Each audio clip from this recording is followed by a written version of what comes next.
For most of human history, our ancestors lived as nomads.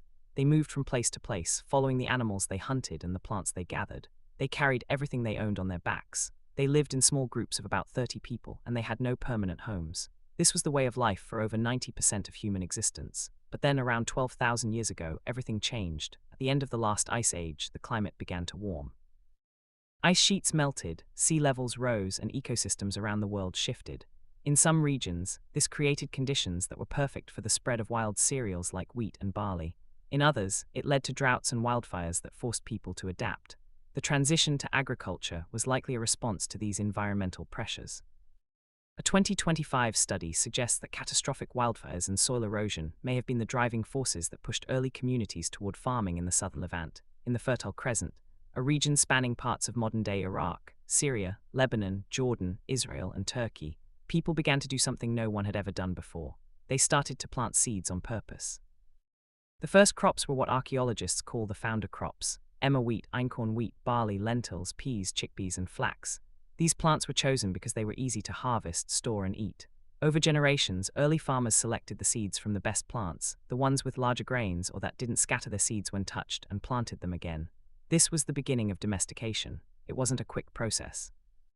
It happened slowly over centuries, as people learned which plants were most useful and how to care for them. It was a process of observation, experimentation, and accumulated knowledge passed down through generations. At the same time, people began to domesticate animals. The first animal to be domesticated was the dog, likely around 15,000 years ago, followed by sheep, goats, cattle, and pigs.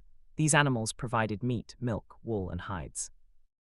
They also became living tools, used for labor, transport, and even pest control. This shift from hunting and gathering to agriculture, the Neolithic Revolution, wasn't just about food. It changed everything. For the first time, people could produce more food than they needed in a single season.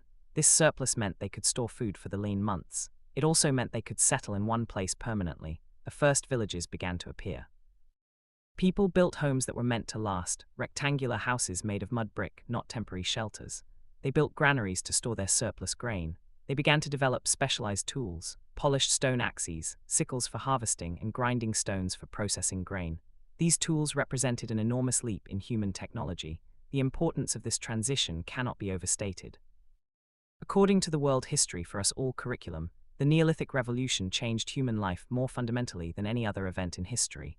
It paved the way for almost everything we now consider civilization: cities, writing, governments, art, and complex trade networks. But here's the twist: this revolution didn't happen once.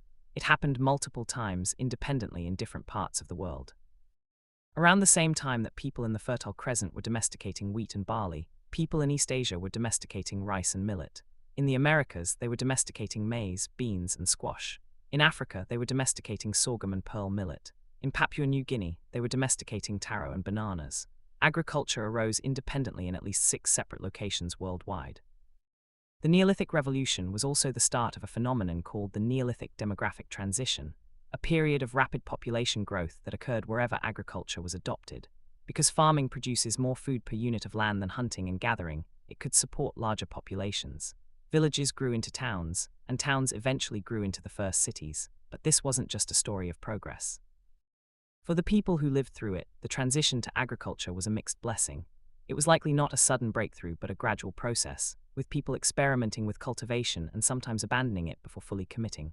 The adoption of agriculture was probably driven by a combination of factors: population pressure, environmental change, and competition for resources. In some cases, agriculture may have been a response to scarcity rather than a path to abundance. But here's what's undeniable: it worked. The agricultural revolution gave us the settled communities, specialized labor, and technological innovations that would eventually give rise to everything from writing to cities to empires. Today, nearly all of the food we eat comes from domesticated plants and animals. The world we live in, with its cities, economies, and technologies, is the direct product of the Neolithic Revolution. It was the moment we stopped living at the mercy of nature and began to shape it. And in a way, we're still living in the long shadow of that revolution. The challenges we face today, feeding a growing population, managing resources sustainably, adapting to climate change, are the same challenges our Neolithic ancestors faced, just on a much larger scale. The Neolithic Revolution wasn't just the beginning of farming, it was the beginning of us.